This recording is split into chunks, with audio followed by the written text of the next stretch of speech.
Boston, 1970.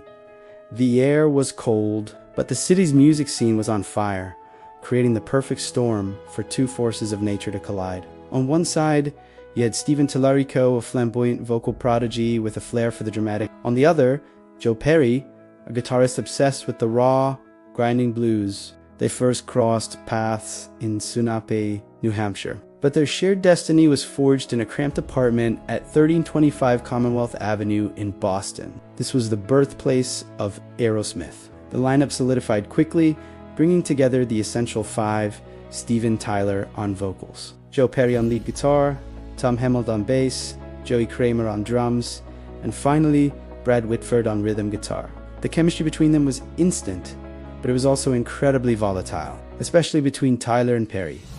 Their explosive partnership and equally turbulent personal lives earned them the iconic moniker, the Toxic Twins. Their self-titled debut album dropped in 1973. It was a modest success at first, but it contained a secret weapon, a slow-burning power ballad that showcased Steven Tyler's incredible vocal range. That song was Dream On.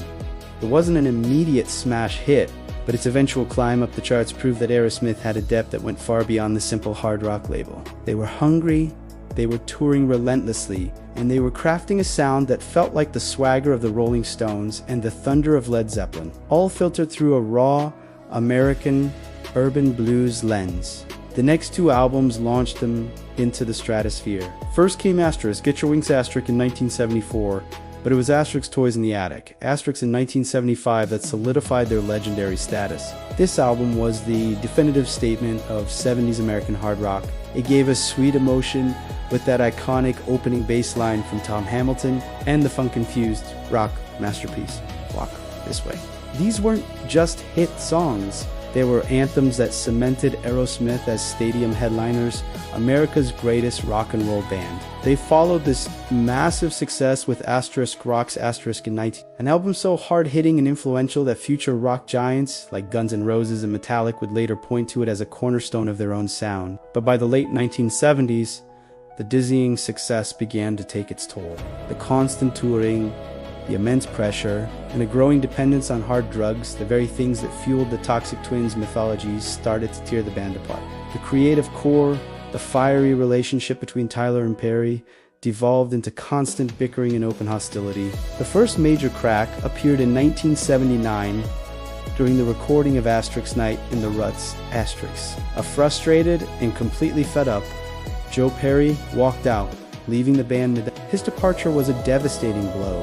The band tried to soldier on, releasing the album Asterisk Rock in a Hard Place, Asterisk in 19, but it was a pale shadow of their former glory. Soon after, Brad Whitford also exited, leaving Tyler, Hamilton, and Kramer to navigate the wreckage with replacement guitarists. Aerosmith was still alive, but just barely breathing, stumbling through the early 1980s as a cautionary tale of rock and roll excess. Then, a realization began to dawn on everyone.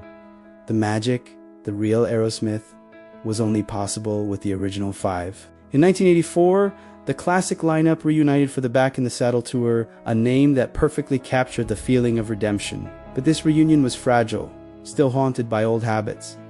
The real turning point came with a collective intervention. They all agreed that for the band to survive, the individuals had to get clean. Tyler and Perry committed to sobriety, a decision that would not only save their careers, but literally save their lives.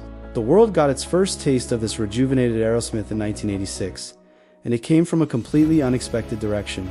They joined forces with the pioneering rap group Run D MC2 remake. Walk This Way's collaboration was a cultural earthquake. It shattered the walls between rock and hip-hop, introduced Aerosmith's classic sound to an entirely new, younger generation, and relaunched the band not as a nostalgia act, but as a modern, relevant force in music. The stage was now set for one of the greatest comebacks in rock history. Their 1987 album, Asterisk Permanent Vacation Asterisk, was polished, commercial, and absolutely explosive. It spawned massive hits like Dude Looks Like a Lady and the beautiful ballad Angel. Aerosmith was back on the charts, back in heavy rotation on MTV, and back in the hearts of millions. But it was their next album, Asterisk Pump Asterisk from 1989, that cemented their second act as living legends. This record was sharp, sophisticated, and pure rock and roll. It gave us massive hits like Love in an Elevator, the powerful and socially conscious Janie Ass Got a Gun, which earned them their first Grammy Award, in the slick, bluesy groove out the other side. Creatively and commercially, they were at a new peak, arguably even better than they had been in the 70s. The 1990s belonged to Aerosmith. The album Asterisk Get a Grip Asterisk in 1993 was a global phenomenon. While it had its share of hard rockers, the era was defined by a trio of MTV-demanding power ballads: Korean, Crazy, and Amazing. These songs were inseparable from their cinematic music videos, which famously launched the career of actress Alicia Silverstone and turned her into a 90s icon. Aerosmith had mastered the incredible feat of appealing to hardcore rock fans and mainstream pop audiences at the same time. Their cross-generational appeal reached its absolute zenith in 1998 with the song I Do Wanna Miss a Thing, written for the blockbuster movie Asterisk Armageddon Asterisk. This sweeping ballad became an enormous global smash, and it remains their only song to ever hit #1 on the Billboard Hot 100 chart. Since the turn of the millennium, Aerosmith has navigated the challenges that come with a 50-year legacy: health scares, occasional internal friction, and the natural ebb and flow of recording new music. They were rightfully inducted into the Rock and Roll Hall of Fame in 2001, a formal recognition of their immense impact.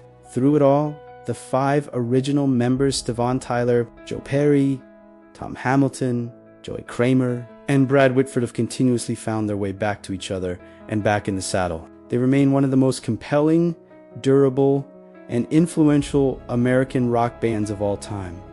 A living testament to the fact that sometimes the most volatile chemistry is the one that lasts forever. Thanks for watching. If you enjoyed this, look back at a legendary band. Be sure to like, subscribe, and hit that notification bell for more rock and roll stories.